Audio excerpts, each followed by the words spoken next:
وما أفاء الله على رسوله منهم فما أوجفتم عليه من خيل ولا ركاب ولكن الله يسلط رسله على من Recording in يشاء progress. والله على كل شيء قدير ما أفاء الله على رسوله من أهل القرى فلله وللرسول ولذي القربى واليتامى والمساكين وابن السبيل كي لا يكون دولة بين الأغنياء منكم وما آتاكم الرسول فخذوه وما نهاكم عنه فانتهوا واتقوا الله إن الله شديد العقاب اللهم ارحمنا بالقرآن. Ayat 6 kemarin, ayah bunda, Allah beritahu bedanya ghanimah dan fai. Dan peperangan melawan Bani Nadir ini nggak perlu bekal banyak, nggak perlu tenaga banyak. Musuh sudah kocar-kacir, sudah takut, bahkan sudah meninggalkan kampung mereka. Jadi belum nyampe aja udah kosong, udah ketakutan mereka. Jadi jarak juga nggak jauh dari Yasrib, Madinah ke perkampungan Bani Nadir ini cuma 2 mil. 2 mil itu kira-kira 3 kilo. Jadi pasukan kayaknya yang depan udah nyampe, yang belakang belum pergi meninggalkan Madinah karena saking dekat. Dan nggak perlu pakai onta, nggak perlu pakai kuda. Tapi segitu Allah mudahkan. Dan karenanya keputusannya dari Allah Subhanahu wa Ta'ala. Sejak itu harta fai kalau terjadi lagi, baik di Bani Nadir maupun di banyak negeri, dan fai sudah dipahami oleh kaum muslimin berbeda dengan ghanimah. Kalau ghanimah, Allah dan Rasulnya hanya dapat 1/5. Di awal-awal surat Al-Anfal, saya bunda cari itu pembagian ghanimah. Allah dan Rasulnya cuma dapat 1/5. Satu bagian dari 5 bagian. 20%. Sementara 4/5-nya milik pasukan dibagi. Dan fai enggak. Karena enggak susah, karena enggak perlu pakai pertempuran, tidak perlu kekhawatiran. Allah mudahkan musuh tunggang langgang karena takut, dan itu mukjizatnya Rasul kan sudah disampaikan. Kalau pasukanku bergerak, nusir tu birram, masyarata syahrin. Aku ditolong oleh Allah, musuh ketakutan dalam jarak 1 bulan. Jadi belum bergerak aja 1 bulan perjalanan, musuh sudah tunggang langgang, dibuat ketakutan. Dan itu pertolongan Allah buat Rasul.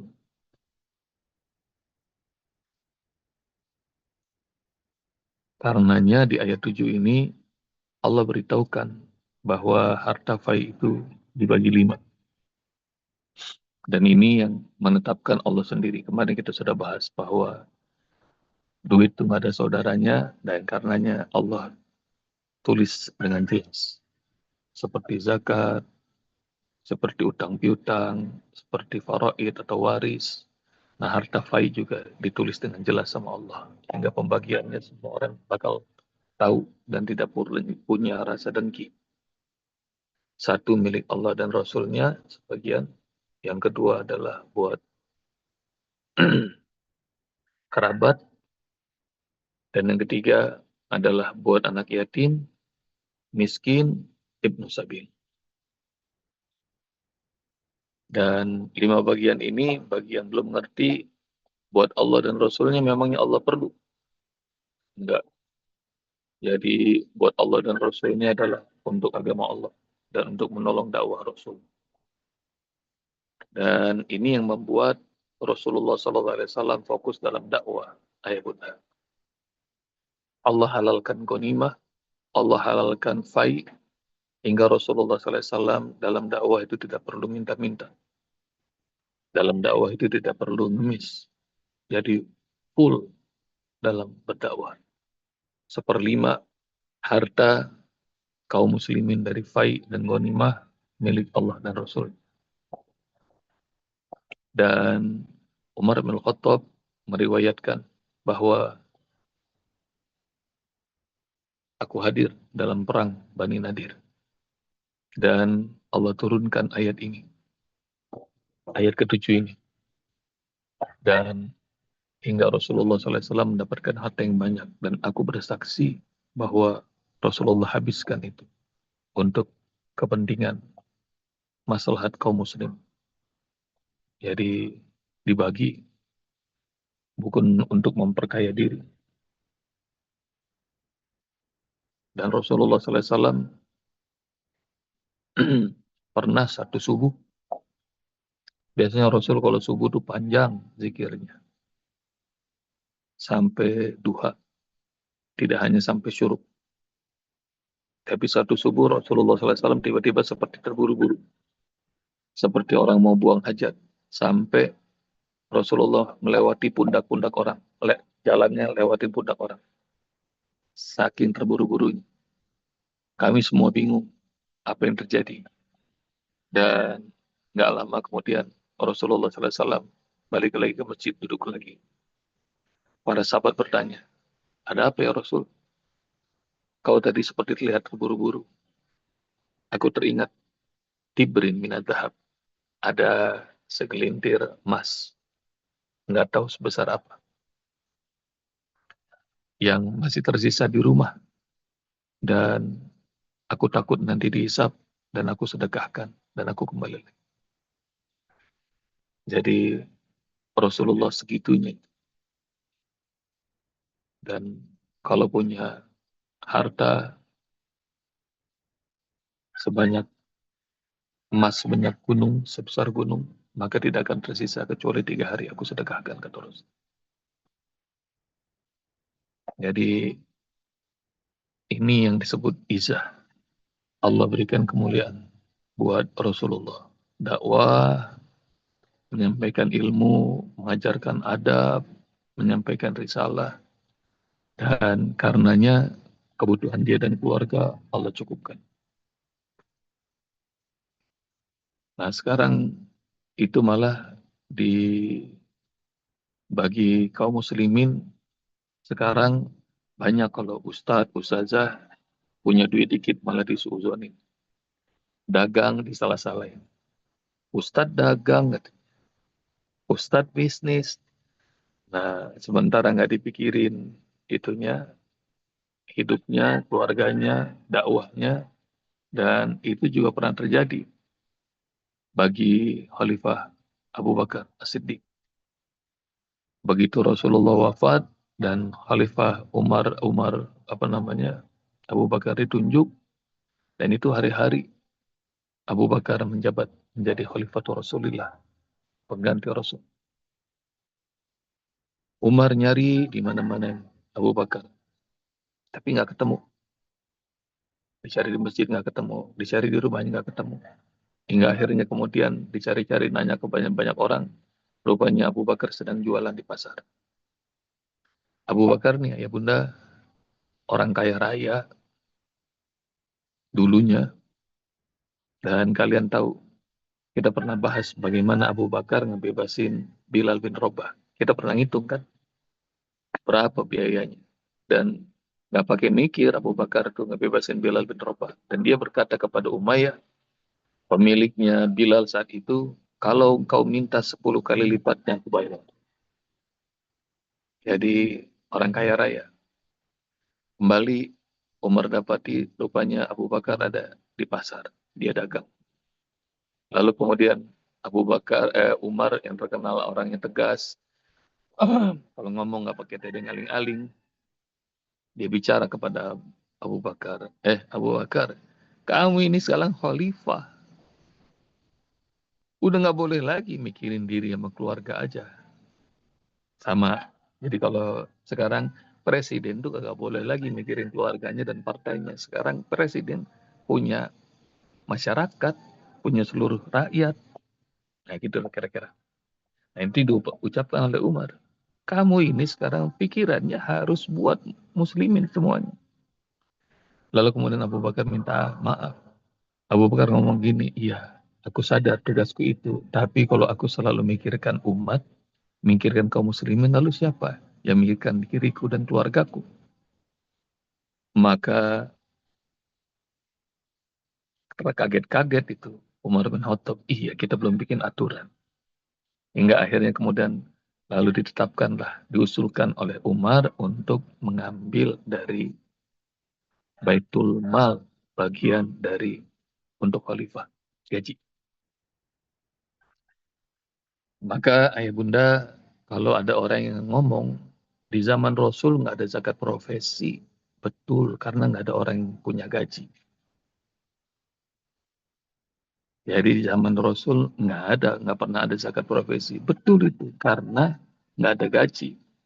Tapi Umar yang menetapkan gaji untuk khalifah saat itu, dan Umar yang kemudian membuat kantor-kantor pemerintahan Dawawi. Dan setelah itu Umar tetapkan atau gaji buat semua orang yang bekerja untuk kemaslahatan muslim. Dan di zamannya Muawiyah, semua atau gaji semua pejabat pemerintah semuanya diambil zakatnya. Dan para sahabat semuanya ijma. Jadi zakat profesi itu ada di zaman Muawiyah. Kembali. Jadi ayah bunda, ini bagian Allah tetapkan untuk Rasul 1/5 dari harta kaum. Yang kedua, buat kerabat yang tidak ikut perang, janda-janda miskin. Kalau kita punya paman yang sudah tua, Pak D, Bu D, Bule, kita punya siapapun yang nggak ikut perang, tapi dia menjadi kerabat kita, bagi wali yatama, bagikan kepada anak-anak yatim. Anak-anak yatim yang miskin maupun anak yatim yang tidak miskin. Bagi wal masakin dan orang-orang miskin, wabni sabi dan orang-orang yang terlantar. Dalam perjalanan kehabisan bekal, terlantar. Ada santri nggak punya bekal, pengen sekolah gitu. Dan ayah bunda, lihat nih 5 bagian ini untuk urusan agama, untuk kerabat, untuk anak-anak yatim, untuk orang miskin, untuk ibnu sabil. Ini yang disebut dalam ilmu ekonomi adalah the distribution of wealth, pendistribusian kekayaan harta. Jadi Islam tuh dengan ayat ini aja udah ngasih tahu tentang pendistribusian harta. Konsepnya sudah dikasih tahu semua. Kenapa dikasih tahu sama Allah? Kaila yakuna dulah, agar nggak cuma beredar di antara orang-orang kaya doang itu harta. Dan ilmu ekonomi modern selalu begitu ya bunda. Punya kesalahan yang diulang-ulang.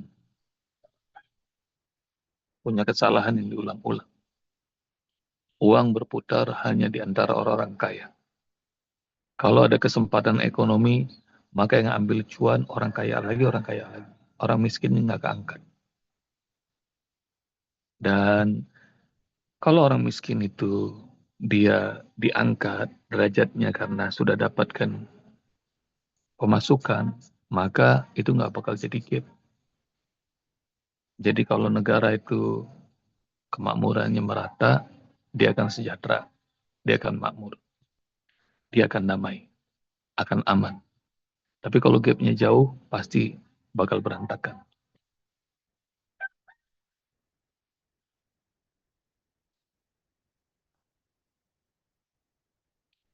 Tolongin dengan harta fai itu agama Allah dan Rasulnya buat zawil kurba, kerabat, yang sakit, yang kesusahan, anak yatim, orang miskin, ibnu sabil. Tolongin. Ayah bunda bakal tahu bahwa di dunia ini ekonomi hancur berantakan karena orang bingung untuk naruh duitnya di mana. 11.000 triliun dolar. Jadi maknanya 11 kuadriliun dolar dipakai dalam sektor riba. Lebih dari 3 kuadriliun dolar dipakai untuk pornografi. Lebih dari 3 kuadriliun dolar dipakai untuk alkohol. Dan pantas saja Islam begitu dimusuhi. Karena duit-duit jahatnya ya muternya di situ. Dan nggak boleh ada ekonomi berputar meskipun kecil, kecuali di level mereka. Nah ini dikasih tahu sama Allah, ini caranya, bahwa angkat derajatnya orang-orang yang susah, maka mereka insya Allah akan naik secara ekonomi. Kaila yakuna dulatan bainal agniya minkum. Wa ma atakumur rasul fahuduh, wa ma nahakum anhu fantahu. Kalau dibilangin sama Rasul, terima. Kalau dilarang sama Rasul, jauhin. Pokoknya ikuti aja. Ayah bunda, kalau ada Rasul ngajar kita, kira-kira kita mau dengar nggak? Ayah bunda, angkat tangan. Siapa yang mau belajar langsung sama Rasulullah? Angkat tangan. Masya Allah. Kira-kira kalau kita belajar langsung sama Rasul, mau jadi murid yang taat nggak? Serius nih, mau jadi murid yang taat. Nah, Mas Bob kasih tahu nih, bahwa ini dalam urusan duit. Udah seneng terima harta yang banyak, tiba-tiba turun ayat ini. Nah, kira-kira pada taat apa enggak tuh para sahabat? Alhamdulillah para sahabat taat. Tapi ya Bunda nanti cari ya tentang peperangan Ji'ronah. Ji'ronah itu adalah sebuah sumur di luar kota Mekah.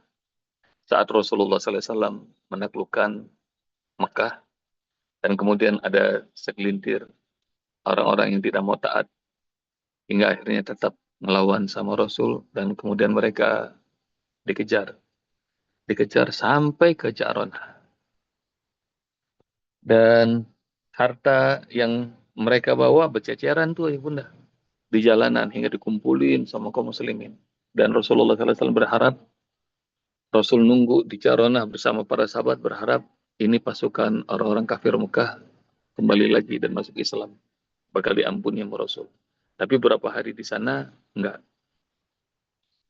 Mereka enggak kembali. Lalu kemudian sambil mengisi hari-hari di Jaronah, Rasulullah SAW kemudian bagiin harta gonimah.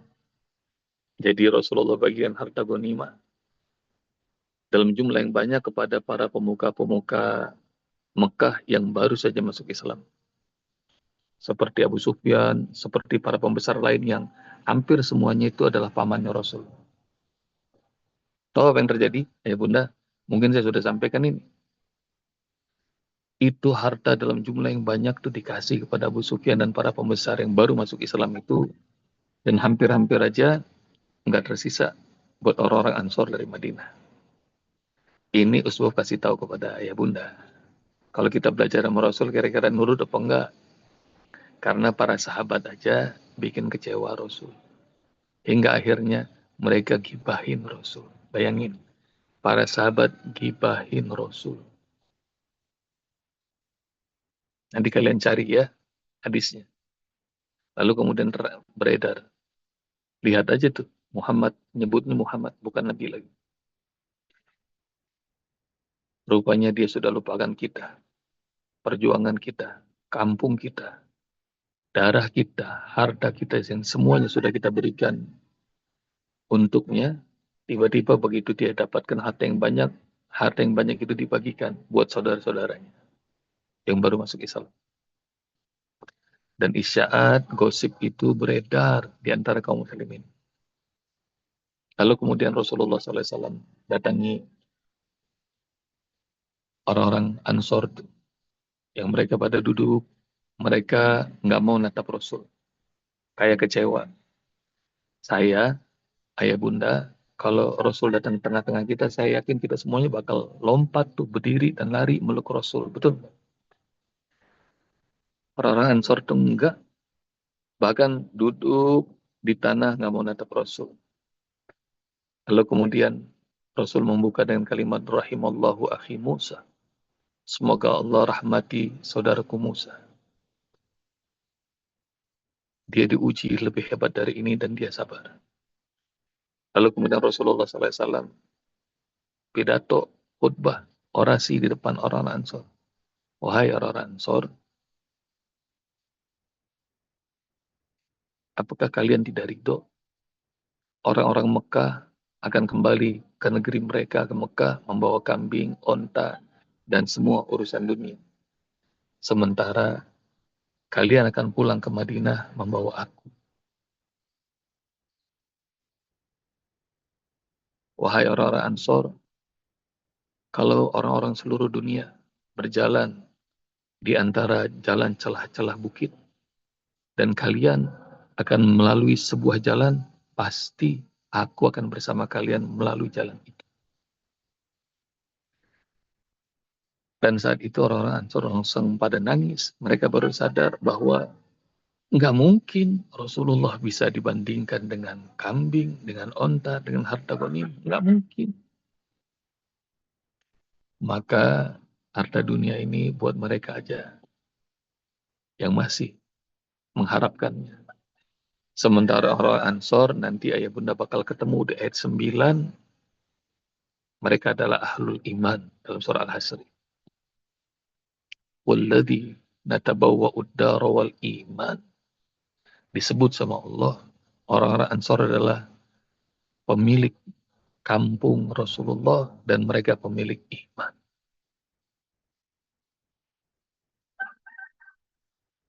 Maka kalau dikasih tahu sama Rasul, dengerin. Kalau dilarang, jauhin. Karenanya ya bunda, sama kalau ada ayat, ada hadis Rasulullah yang bertentangan sama nafsu kita, ambil apa yang Allah dan Rasulnya tetapkan. Meskipun kayaknya perih, pahit. Tapi itu akan membawa keselamatan buat kita. Wa ma atakum rasul fakhudhu wa ma nahakum anhu fantahu.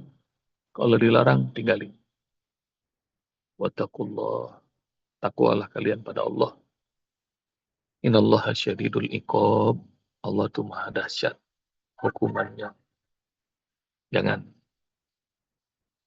Jangan kalian ambil yang bukan hak kalian. Karena Allah lebih ngerti dibanding kalian. Misal, biarkan sedunia ngomong bunga bank itu bukan riba. Tapi Allah dan Rasulnya mengadakan itu riba, dengerin aja. Misal, biar sedunia menghalalkan zina, tapi Allah dan Rasulnya bilang zina itu fahisyah, dengerin. Misal, meskipun semua orang korupsi dan mereka bilang nggak dewasa kalau nggak korupsi, tapi Allah dan Rasulnya ngelarang kita untuk mencuri, maka dengerin. Kenapa? Karena Allah nyuruh kita takwa. Kalau kalian melanggar, maka azab Allah itu pedih. Syadidul iqab.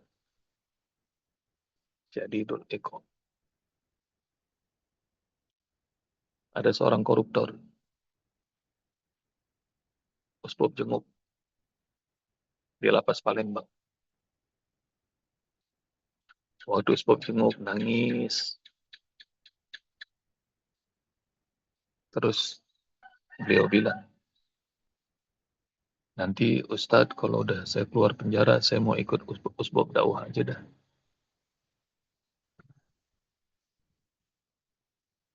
Megangin tangan, nangis, badannya gemeter, karena ketangkep OTT ya bunda. Syadidul iqab. Alhamdulillah ngejalanin hukuman 2 tahun, 3 tahun, nggak tahu berapa tahun. Sekarang udah bebas. Dan Masya Allah, kirain bakal nempati janji. Begitu kembali lagi ke kolamnya, kumpul sama para politisi lagi, lah balik lagi. Manusia nih, manusia. Jadi ayah bunda, pedih itu. Hukuman Allah pedih. Tapi saran Usbop, kumpul sama orang-orang soleh. Sama teman-teman yang soleh. Jangan kumpul sama para setan. Nanti kita udah taubat, balik lagi ke mereka, ngerjain lagi. Takutlah pada Allah, karena hukuman Allah itu sangat keras. Semoga Allah Subhanahu wa taala berikan kita taufik untuk selalu berada di jalannya. Jazakumullah ya bunda. Assalamualaikum warahmatullahi wabarakatuh.